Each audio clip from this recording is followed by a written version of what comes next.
A paz do Senhor para a igreja. A paz do Senhor para a igreja. Quem está feliz, irmãos, com o Senhor? Quem já sentiu a presença de Deus nesse lugar? Aleluia! Porque eu já senti a presença do Senhor e o Senhor está aqui de uma maneira muito gloriosa. Eu quero que você ponha a mão assim sobre o teu coração. Diz assim, a Suzana já até falou aqui, mas diz assim, repete comigo, o meu coração é terra fértil e eu sou o vaso que Deus tem buscado. Acha-me, Senhor. Aleluia. Eu quero que você abra a sua Bíblia no livro de 2 Timóteo, na carta aos 2 Timóteo, capítulo 2. A gente vai ler o tema, que é o versículo 20 e o versículo 21. Mas eu vou pedir para você manter a sua Bíblia aberta. Mesmo depois que a gente lê e você sentar. 2 Timóteo, capítulo 2, verso 20 e 21, que diz assim: ora, numa grande casa não somente há vasos de ouro e de prata, mas também de pau, de madeira e de barro, uns para honra, outros para desonra. Uns para honra e outros para desonra. De sorte que, se alguém se purificar destas coisas, será vaso para a honra, santificado, idôneo para o uso do Senhor e preparado para toda boa obra. Pode sentar no teu lugar. Louvado seja o nome do nosso Deus. Eu tenho certeza que o Senhor tem reservado essa noite para falar com cada um de nós. Eu espero que o Espírito Santo toque no coração de vocês como ele tocou no meu quando eu estava preparando essa palavra. E eu tenho certeza que antes mesmo do Espírito tocar o meu coração, também tem tocado ao coração das irmãs que têm orado para que esses 3 dias, que foi ontem, será hoje e amanhã também, sejam dias de glória. Eu sempre digo, irmãos, eu gosto de repetir, que eu recebo, Tatiane, aquilo que a minha expectativa busca. A gente não depende, irmão, de louvor, de pregador ou de qualquer outra coisa. Isso tudo contribui para o ambiente ficar melhor e mais cheio de fogo. Mas o Senhor te dá conforme a tua expectativa, conforme o teu coração está buscando a Ele. Então, se tu está com o coração aberto buscando, tem para você e tem para mim nesse lugar. Primeira coisa que a gente precisa entender, irmãos, que Paulo, ele deixa bem claro que tem 2 tipos de vaso. O vaso para honra e o vaso para desonra. E o tema das irmãs é o vaso que Deus procura. Eu acho que a gente nem tem dúvida de qual é o vaso que Deus procura, né? Porque, obviamente, que Deus procura um vaso de honra. Talvez a dúvida seja, eu sou um vaso de honra? Talvez a nossa dúvida seja essa. Mas o que eu preciso fazer para que eu seja um vaso de honra? A primeira coisa que a gente precisa entender é o contexto da narrativa desse livro, quando ele foi escrito e por que ele foi escrito, para a gente entender por que Paulo está ali falando a Timóteo sobre esses 2 tipos de vaso. Paulo, irmãos, a primeira carta escrita a Timóteo foi para a igreja. A igreja precisava entender, 1 Timóteo, o que Deus queria para com ela. Porque, às vezes, o Senhor quer tratar com a igreja na sua coletividade. E o livro, primeira carta a Timóteo, essa era a finalidade de Paulo, escrever para aquela igreja receber um comando coletivo. E já a carta 2 Timóteo é diferente. O Paulo se prepara para tratar diretamente com seu discípulo Timóteo. Ele começa a escrever e ele começa a tentar produzir no coração de Timóteo desejo de não parar, de não desistir. Aí já não é na coletividade, já é na individualidade de Timóteo. O Senhor hoje quer falar conosco na nossa individualidade. O Senhor hoje quer falar conosco. E o tremendo e gostoso, irmãos, que a palavra é única, o louvor é único, as oportunidades de quem fala é única, mas a medida separada para você é especial. Então, a primeira coisa que eu preciso entender para que eu seja um vaso de honra é que eu preciso ser forte. Que era isso que Paulo estava tentando implantar no coração de Timóteo. Diga assim, eu preciso ser forte. Irmãos, crente não pode ter mimimi e desanimar por qualquer coisa. Porque se você desanimar, tu não chega a lugar nenhum. Se você desanimar, Jupiara, tu volta atrás. Se tu desanimar, Selma, tu vai para o final da fila. Essa é a verdade. E Paulo olha para Timóteo, vê toda aquela carreira, todo aquele investimento que ele já havia feito na vida espiritual de Timóteo, mas ele percebe que a igreja está se definhando porque algumas pessoas estavam implantando uma falsa doutrina. E ele fala, peraí, eu tenho que aconselhar o meu filho na fé. Olha, Timóteo, está tudo difícil por aí, mas tu precisa ser forte. Tu não pode desanimar, Timóteo.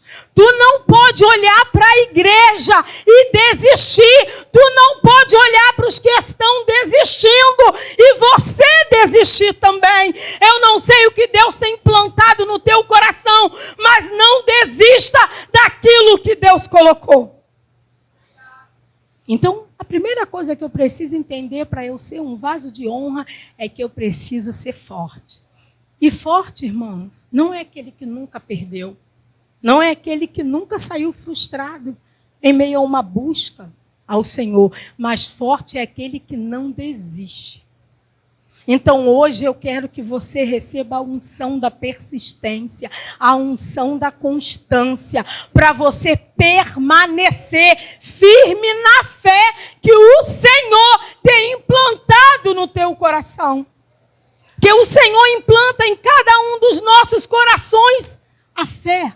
E a gente desenvolve ela. Então, que esse culto seja mais um culto onde você possa desenvolver a tua fé. Segunda coisa que você precisa entender para que eu e você sejamos um vaso de honra é o exemplo que Paulo nos dá. Quando Paulo está escrevendo, Selma, essa carta a Timóteo, Paulo está vivenciando o pior momento da sua vida. Porque Paulo sabia que muito em breve ele morreria. Ele estava dentro de uma prisão, já havia sido condenado à morte, esperando tão somente o dia da sua morte. Você imagina, irmãos, se coloca no lugar de Paulo, tu dentro de uma prisão, o concílio romano, que era quem ele já ajudou tanto tempo, já perseguiu junto com esse concílio, agora esse concílio se junta e determina a morte de Paulo. E Paulo está lá na prisão, irmãos. Eu acho que muitos de nós estaríamos na prisão falando, Senhor, me dá vida, Senhor, muda essa história, Senhor, traz para a gente, Senhor, Senhor, muda esse decreto. Não, Paulo vai frutificar. Paulo vai produzir ao invés de se lamentar. Paulo está vendo a morte chegar. E o que pode ser pior que a morte, irmãos? Só a morte de quem tu ama. A sua morte. Só tem uma coisa que é pior que a sua morte. A morte de quem tu ama. Né? Que tu olha e fala, eu daria minha vida por essa pessoa. Né? Daria minha vida pelo filho. Daria uma vida pela minha mãe, pelo meu irmão, seja lá quem for. E Paulo está vivenciando isso ali naquele momento. Mas ele não para se lamentar. ele sabe que ele tem um chamado, ele sabe que ele precisa ser vaso de honra e ele sabe que precisa ensinar Timóteo a produzir mesmo no momento de dor. Então a lição que a gente recebe é: produza, independente do terrível momento que você está vivenciando. Há muitos anos atrás, eu vivi uma experiência dessa. A minha avó morou com meus pais até o momento da morte dela, né? Quando ela se tornou uma pessoa incapacitada para se locomover, ela foi parar na casa dos meus pais. Eu sempre ajudei a minha avó lá com a minha mãe. Na época eu casei, Selma. Aí eu casei, mas eu fiz um propósito com a minha mãe. Dia sim, dia não, eu vou vir para cuidar da minha avó. Minha avó era uma serva do Senhor que deixou história e legado na nossa família. Minha avó paterna. E eu cheguei lá para dar o banho nela, como era de costume, Kézia. E minha avó falou para mim assim, minha avó estava com 94 anos, deitadinha na cama, já não se locomovia, a gente pegava ela no colo para botar ela na cadeira e ela falou para mim assim, ela me chamava de Miquinha, ela: olha, Miquiquinha, não sei o que aconteceu, a Ilka me deu água e molhou minha cama toda, acho que ela me deu água de má vontade. Pensa numa pessoa doce, era minha avó. E ela falou: acho que a Ilka me deu água de má vontade, porque molhou minha cama toda. Aí minha mãe de lá e falou para ela assim: dona Lina, já falei para você que eu não te dei água, que eu não te molhei. A senhora está ficando louca, dona Lina? E eu fui botar a mão e falei: vó. Eu nem chamava ela de vó, eu chamava, você me chama ela de filha, e ela me chamava de mãe. Aí eu falei: ô minha filha, tua cama está sequinha, minha filha, que isso? Aí ela: então já secou. E se eu ficar doente, a culpa vai ser da Ilka. A Ilka é minha mãe. E minha mãe falou: Miquinha, eu não dei água para a dona Palina, não sei o que ela está acontecendo. Deixei ela lá, mas eu pensei assim, acho que minha avó está ficando, perdendo a sanidade. Voltei lá. Depois de um dia que eu ia, normalmente eu ia dia sim, já não, e cheguei, ela já chegou e fez assim para mim. Ela falou para mim assim: tua mãe me jogou água de novo. Tua mãe me jogou água de novo. A Ilka nunca foi ruim para mim. Por que ela está molhando minha cama direto? Eu falei: vó, a senhora viu? Aí ela: eu não vi, porque eu não tive nem coragem de abrir o olho, porque eu achei uma ruindade muito grande. Aí eu botei a mão na cama, a cama sequinha. Aí eu falei: vó, não está molhado, vó. Poxa, está sequinha, minha filha, olha aqui. E falei para minha mãe assim: pô, mãe, está acontecendo alguma coisa. Pô, minha avó tem a memória boa, lembra de coisas de quando eu tinha 3 anos de idade. Por que minha avó está inventando isso, Senhor? Terceiro dia eu chego lá novamente. Aí ela me chamou, fez assim, de novo. Aí eu pensei o quê? Novamente a mesma história. Aí ela falou para mim assim: Miquiquinha, não é a Ilka que está me molhando, não. Ontem, quando a água caiu, eu abri meus olhos. E quando eu abri meus olhos, porque eu queria desmascarar ela, a água vinha assim, do alto.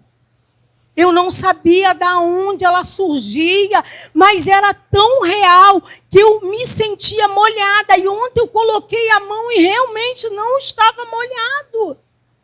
Eu preciso pedir perdão a Ilka. Ela me chamou bem mais para perto e falou para mim assim: eu sei o que está acontecendo. E eu falei: o quê, vó? Ela falou assim: o Senhor está me limpando para me levar. Aí o meu coração fez como pum, pum, pum.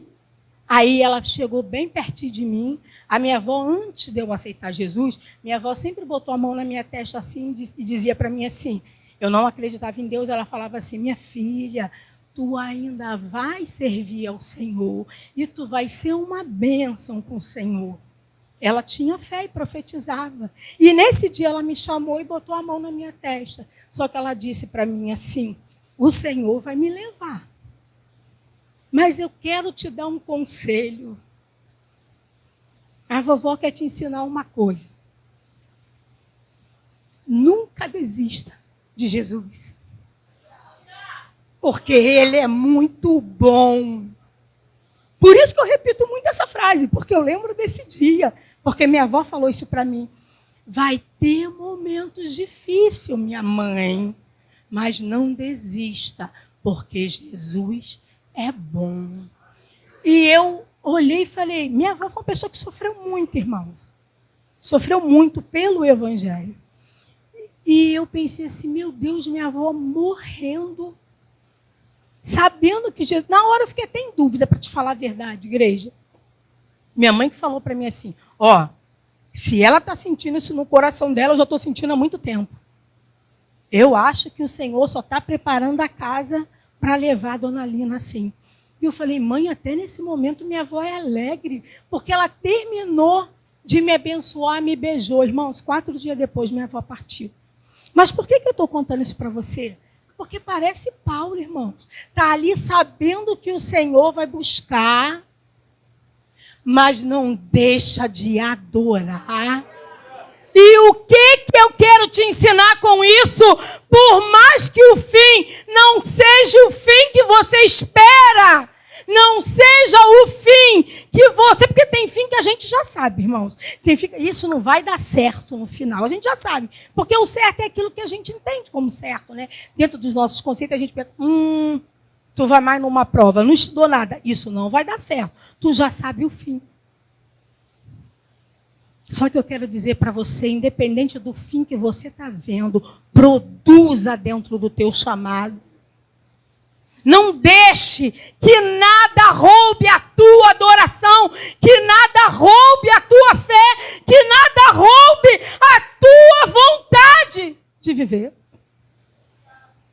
E quando Paulo está dando esse conselho a Timóteo, irmãos, para que Timóteo seja um vaso de honra. Abre lá sua Bíblia, irmãos, em 1 Timóteo, por isso que eu pedi para você deixar aberta. 1 Timóteo 1,6. Olha só o que diz. Por cujo motivo me lembro que desperte o dom de Deus que existe em ti, pela imposição das minhas mãos. Olha o que Paulo está falando. Ó, eu vou partir. A igreja está nesse caos todo, Timóteo. Mas tem algo dentro de você, já está dentro de você, que tu precisa tornar da vida. Desperte o dom que há em você. Tem circunstância da vida que mata algumas coisas dentro de nós, que destrói algumas coisas dentro de nós. E às vezes a gente para fazer outras petições ao Senhor. E olha o que Paulo diz, não, Timóteo, não precisa pedir nada. O que tu necessita já está dentro de você. O Senhor já colocou algo dentro de cada um de nós. E que a gente tenha, irmãos, despertado aquilo que pelo decurso do tempo tentou morrer dentro de nós. O que tentou já morrer dentro de você? O que dentro de você era muito bem no início e agora tem se perdido? Tu és um vaso de honra.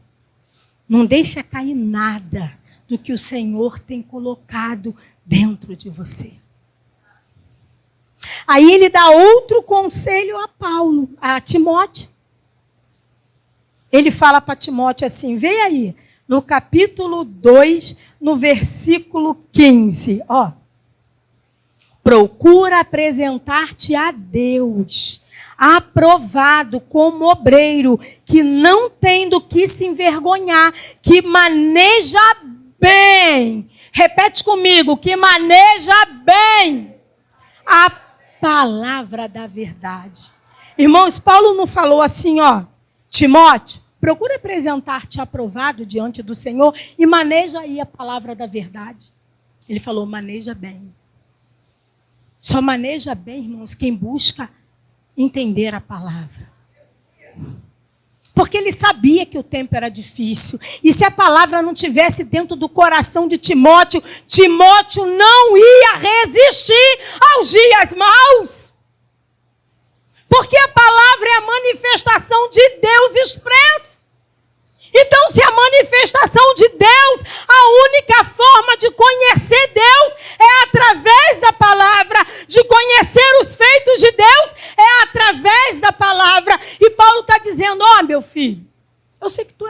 gosta da palavra, mas tu tem que ser bom na palavra. Tu tem que buscar ainda mais, maneje bem essa palavra. Porque quando você conhece a palavra, e quando eu digo maneja bem, no caso de Timóteo, Timóteo era um pastor, então ele não manejava só para si, manejava também para os outros, alimentava uma igreja. Mas um pastor só consegue alimentar uma igreja quando ele está bem alimentado. E é isso que Paulo estava querendo dizer. Tu precisa se alimentar, Timóteo, porque assim tu vai resistir. Eu digo que eu tenho um enigma com o Senhor. Todas as vezes que vem algum vento forte, dependendo do vento, eu lembro de um versículo e eu me alimento daquele versículo. E eu olho e repito aquele versículo quantas vezes for necessário para o meu coração entender o que a minha mente está com dificuldade. Porque às vezes você precisa repetir para entender que Deus é bom. Olha para o espelho, irmãos, quando você estiver desanimada e diga, Senhor, me sustenta, porque o Senhor conhece os que são seus.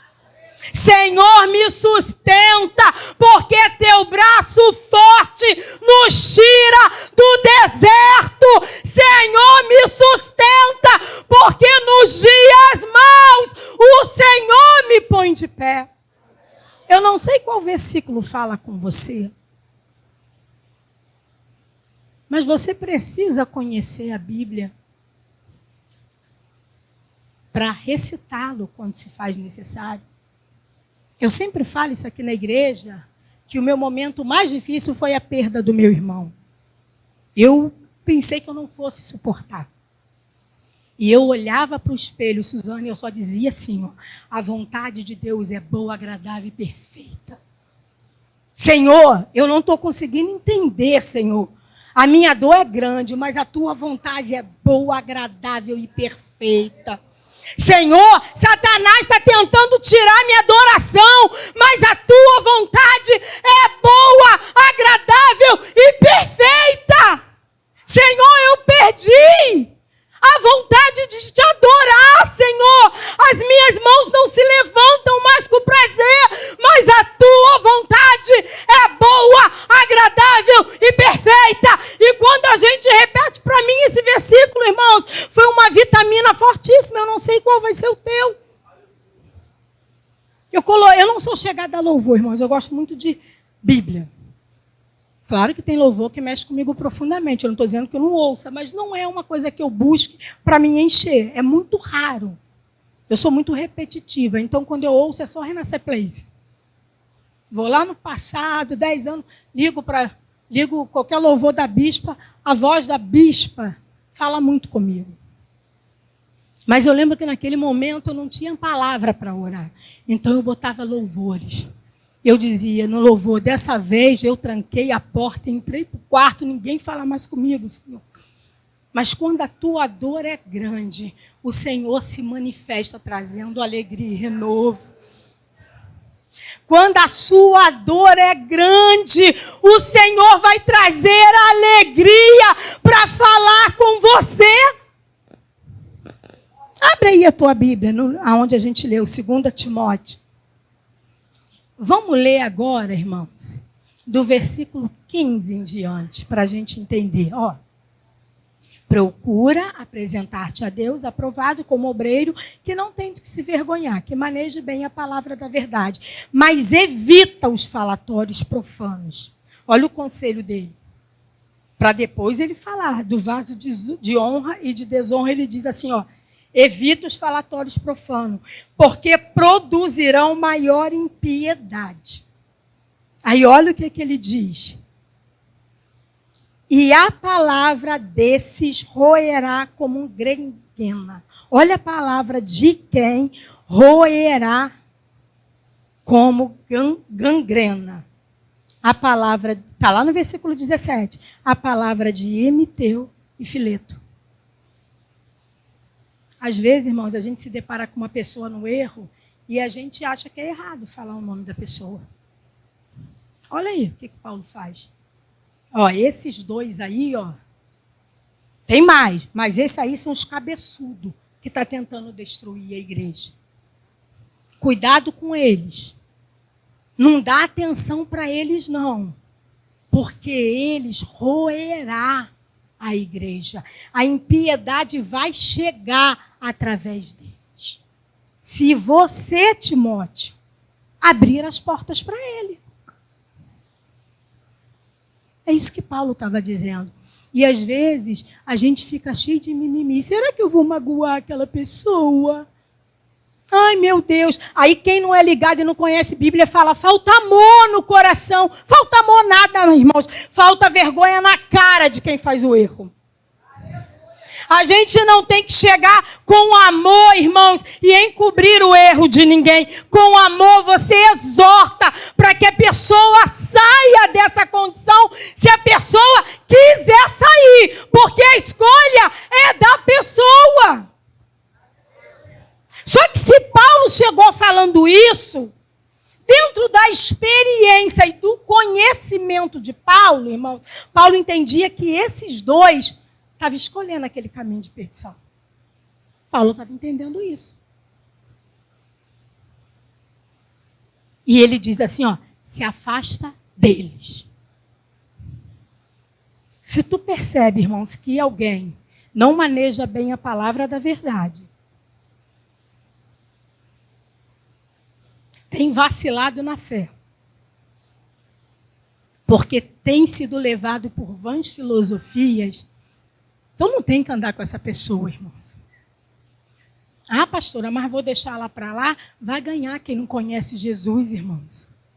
Vai ganhar quem ainda não ouviu. Não ouviu não, porque eu acho que hoje, dentro do Brasil, todo mundo já ouviu falar de Jesus.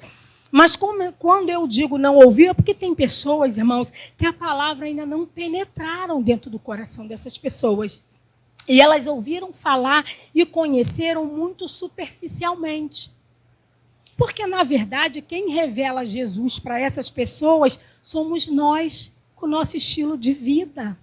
E, às vezes, infelizmente, irmãos, tem pessoas que, até o prezado momento, deu a falta de felicidade de se deparar com muitos crentes que levam a vida de qualquer maneira.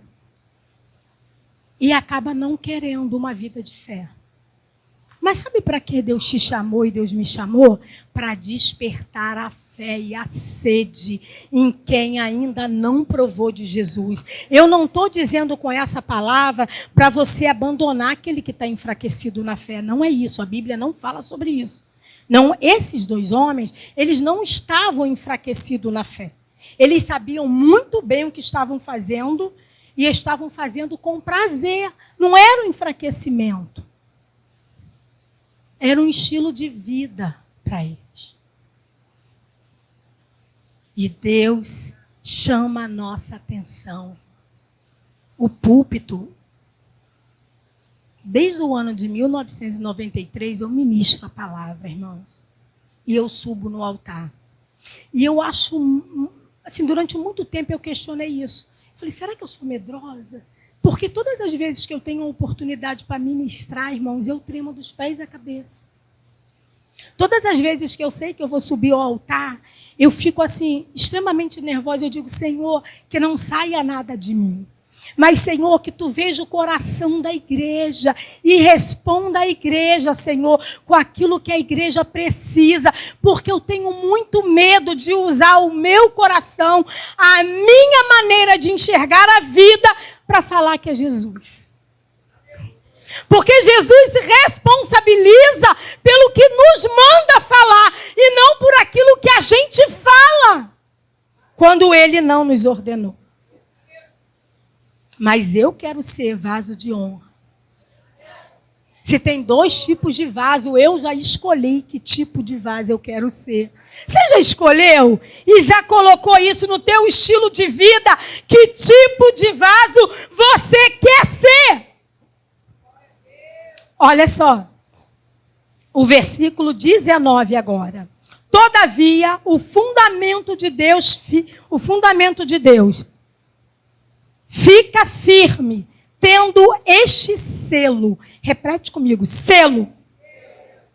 O Senhor conhece os que são seus. E qualquer que profere o nome de Cristo, aparta-se da iniquidade. Olha o que a palavra diz, irmãos. Primeira coisa, que o Senhor dá um selo sobre nós. E o Senhor conhece os que são seus. Porque se Ele selou, Ele mesmo identifica que o Senhor nos cele mais uma vez nessa noite. E Ele diz assim, ó, aqueles que foram selados e estão vivendo comigo vão se apartar da iniquidade. Nos tempos antigos, irmãos, a gente não tinha cartório. E como é que se dava autenticidade ou vendas de propriedade naquela época? Hoje, se você quer pegar uma propriedade, você pega a escritura, vai até o cartório, depois vai no RGI e você faz a autenticidade daquele documento. Naquela época era selado. Quando alguém vendia um imóvel para outro, para que aquela pessoa compradora tivesse a propriedade, o vendedor precisava ter um selo e selar aquela propriedade para dizer assim, ó, agora não é mais minha, agora é dele. E o Senhor diz que a gente tem um selo. Então o Senhor está dizendo assim, ó, vocês são minha propriedade. Mas é muito difícil, Késia, a gente entender sobre propriedade, porque a gente pensa que qualquer posse é propriedade. Eu lembro que quando eu estava estudando direito reais, e eu fui estudar sobre isso, eu nem sabia a diferença de posse e propriedade. Para mim, eu moro, eu tenho a propriedade, é meu. E não é. Eu moro, eu tenho a posse. Se o documento não é registrado no RGI, eu não tenho propriedade. E parece que é a mesma coisa, mas não é. Porque existe coisas que a gente pode desfrutar na propriedade que a gente não pode desfrutar na posse. Você pode ver que se você for vender uma casa e você não tiver o RGI da casa, você não consegue financiar essa casa. Porque tu só tem a posse, tu não tem a propriedade. Quantas pessoas, às vezes, têm a carta de crédito, mas têm a dificuldade para comprar o imóvel, porque a maioria, uma boa parte de imóvel, ainda mais na Zona Oeste, não tem RGI. Aí, o que o Senhor diz? Eu selo vocês. Eu não quero ter só a posse de vocês. Eu quero vocês por completo para mim. Eu quero que vocês recebam um registro. Às vezes, quando a gente conversa com alguém que quer registrar um imóvel, a pessoa chega e fala assim, não, doutora, mas eu tenho a escritura. Está aqui, ó, eu comprei de fulano. Eu falo, não estou perguntando escritura. Estou perguntando RGI. Escritura não tem validade alguma. Qualquer um pode fazer lá no cartório. E o cartório não vai dar autenticidade. O cartório vai lá examinar se o terreno é teu ou não. O cartório vai tirar uns reais? Não. Sabe o que é o ônus reais do imóvel? Alguém já tirou aqui o ônus reais do imóvel? O ônus reais do imóvel, irmãos, é como se fosse um raio-x do seu pulmão.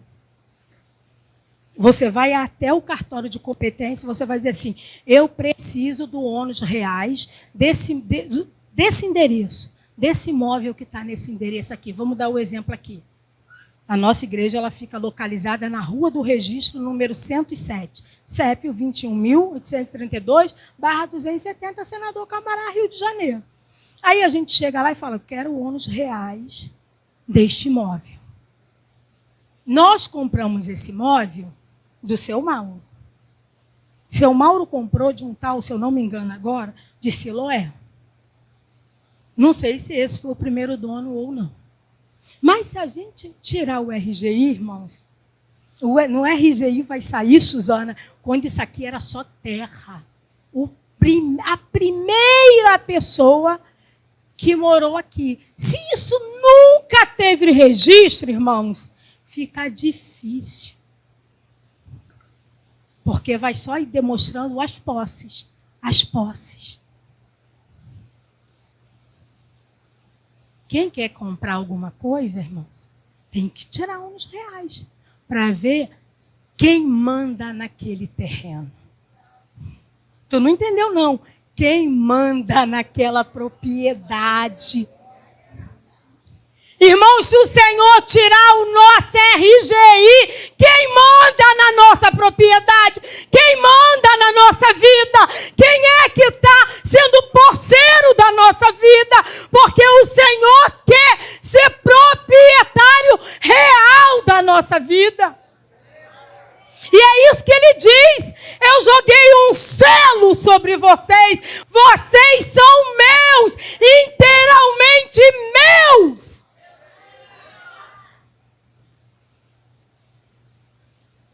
Você é do Senhor, inteiramente do Senhor.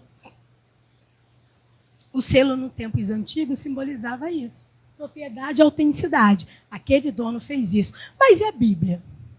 O que a Bíblia fala sobre selo, irmãos? A Bíblia também fala que o selo dá propriedade, autenticidade, mas a Bíblia fala além.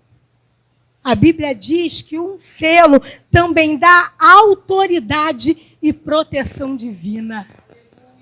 Ou seja, irmãos, vai muito mais além do que a terra pode nos dar. O Senhor nos chama de propriedade dele, dá autenticidade sobre as nossas vidas, nos dá autoridade e proteção divina. Então não tem por que você temer, porque se tu tem um selo, tu tem proteção de Deus.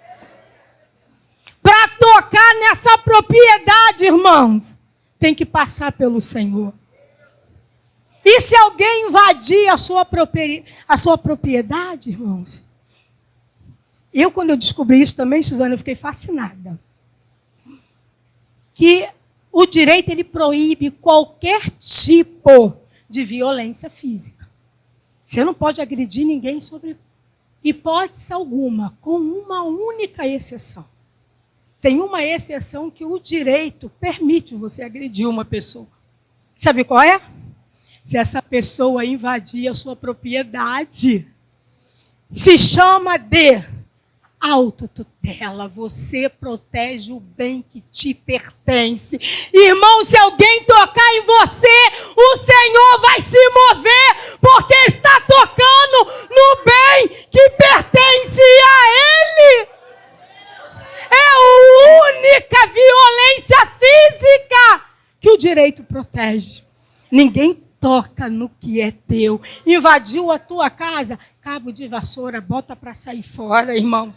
Ah, vou ligar para a polícia. Não liga não, porque se tu ligar para a polícia, irmão, isso aí, ó, tu ligou para a polícia, a pessoa entrou e te botou para fora, tu não entra mais, só com uma ação. Ah, mas a casa é minha. Eu digo para tu, se tu não tem propriedade, tu tem posse. Alguém acabou de roubar a tua posse. E tem gente que não sabe disso. Vai viajar, Mateus. Aí eu vou lá e entro na tua casa. Sei que tu está viajando, entro na tua casa, eu fico lá 3 dias, vou lá e coloco no Face, foto minha na porta da tua casa. Quando tu chega, eu falo, tu não entra mais aqui não, já tem 3 dias que eu estou aqui. Ou tu me arrebenta na hora, ou tu vai ter que ir para a justiça. Irmãos, o Senhor te protege na hora, irmãos. Porque o Senhor sabe que você é dele e ele pertence. E cuida daqueles que cuidam dele. Aí a gente vê aqui o versículo 20. Ora, numa grande casa, não somente tem vasos de ouro, de prata, mas também, algumas Bíblias vão dizer pau, outras vão dizer madeira, e de barro, uns para honra e outros para desonra, que é o tema. Aí se eu perguntar para você assim, qual o vaso que vale mais?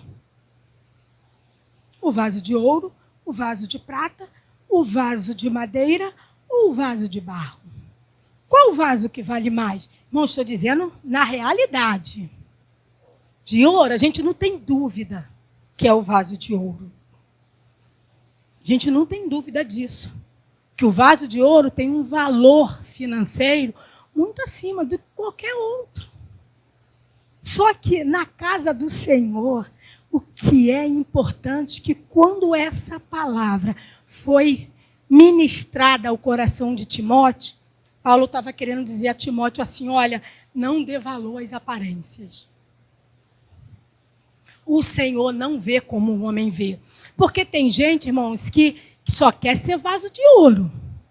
Eu quero brilhar em tudo quanto é lugar. Tem gente que parece que tem um rei na barriga, irmãos. Só tem uma pessoa que eu conheço que tinha um rei na barriga, irmãos. Quem tinha um rei na barriga? Maria, irmãos. Carregou o rei Jesus. A única que poderia falar, eu tenho um rei na barriga. O restante, irmãos. Ninguém mais vai carregar Jesus, o nosso rei. Mas tem gente que quer brilhar mais que o próprio Deus, irmãos. Quer lugar de holofote, quer que o nome seja, irmão, jogado glitter. O Senhor não vê como o homem vê. Olha só, irmãos, abre lá. Em 2 Coríntios 4, 7. Olha o que diz em 2 Coríntios 4, 7, irmãos. Olha que tremendo. O vaso de ouro é o vaso que mais vale, né? Mas olha o que Paulo diz aqui. 2 Coríntios 4, 7. Temos, porém, esse tesouro em vaso de barro, para que a excelência do poder seja de Deus e não de nós. Irmãos, o vaso de ouro pode até ter muito valor, mas o Senhor joga tesouro nos vasos de barro. E sabe o que é interessante? Que dentro de uma casa, irmãos, dentro de um lar, o valor do vaso não é avaliado pelo material que ele é feito. Não é avaliado pelo material que ele é feito. Mas dentro de uma casa, nos tempos antigos, tempo em que Paulo aconselha Timóteo, o valor do vaso, Suzana, era referido de acordo com o conteúdo que tinha dentro do vaso. Então não importava se ele era de ouro. Se ele é de ouro, desculpa, irmão, que ninguém me ouça, carregando, bom, serve para nada. Mas se ele é de barro, carregando ouro, como o Senhor diz, irmãos, ele tem valor. Que possamos ser vaso de barros, mas recheado dos tesouros do Senhor, para sermos vasos de honras na mão do Senhor. É o dono da casa que prioriza para que o vaso vai servir. Que nessa noite o Senhor derrame sobre a minha e sobre a tua vida os tesouros dos céus. Para que o nosso valor não seja dado pelo que nós temos. Porque, irmão, se o nosso valor foi dado pelo que nós temos, a gente está frita. Eu estava aqui e vi a Suzana dando oportunidade para essas meninas gogó de ouro, né? Aí no primeiro louvor, teve uma que estava aqui, aí ela subiu, Senhor, metade para mim, pai. Eu sempre olho e falo, Senhor, tu deu tanto para mim, não deu nem um pouquinho, pai. Imagine se o meu valor fosse pelo meu louvor, irmãos. Eu estava frita. Imagine se o meu valor fosse pelo que eu toco. Eu estava frita. Imagine se o meu valor fosse pelo que eu ministro. Eu estava frita, porque é o Senhor que dá e tira. O meu valor está pelo que eu sou, que o Senhor colocou dentro de mim e eu tenho guardado. O teu valor é pelo que tu és, pelo que o Senhor derramou sobre ti. E tu tem cuidado, tem manejado e tem deixado o Senhor falar com você. Hoje é o segundo dia de festa, amanhã eu tenho certeza que tem mais, irmãos. E eu quero proferir sobre a mim e sobre a sua vida os tesouros do Senhor dentro do nosso vaso de barro, para que não seja para a nossa glória, mas para a glória do Senhor todos os dias, porque dele, por ele e para ele são todas as coisas. Que o Senhor nos abençoe, que o Senhor nos guarde e que o Senhor nos fortaleça como fortaleceu Timóteo, em nome de Jesus. Vamos orar para Deus fazer esse grupo florescer, para Deus fazer esse grupo prosperar e que o Senhor traga longevidade, prosperidade e crescimento. Amém? Feche seus olhos, vamos orar. Senhor, na autoridade que é no nome de Jesus Cristo, nós estamos aqui exaltando ao Senhor na beleza da tua santidade, por mais esse ano de existência desse projeto que nasceu, que é esse encontro de mulheres, que é esse congresso de mulheres. Cada ano é um desafio novo, porque nós sabemos que esse projeto ainda está se estruturando, ainda está se formando, e eu quero te louvar pela excelência dessas mulheres, pelo empenho destas mulheres. Pai, toma nas tuas mãos a Selma, a Josiane e a Suzana, que são responsáveis deste projeto, são responsáveis por essa empreitada, e eu quero te louvar, Senhor, por aquilo que vem acontecendo desde que esse projeto nasceu. E eu quero te pedir, Espírito Santo do Senhor,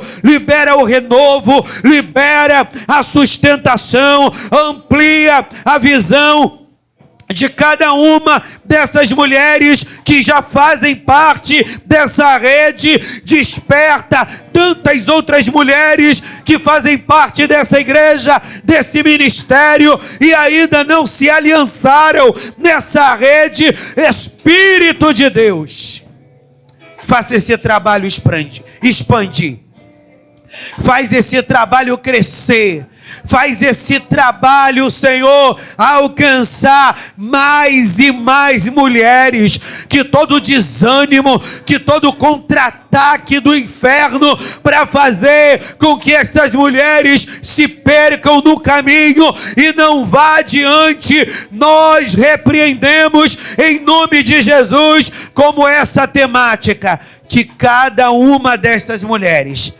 seja o vaso que tu procura, e que elas, Abba, se coloquem na brecha e que sejam abençoadas em nome de Jesus. Amém. Você pode celebrar a Deus com as suas palmas.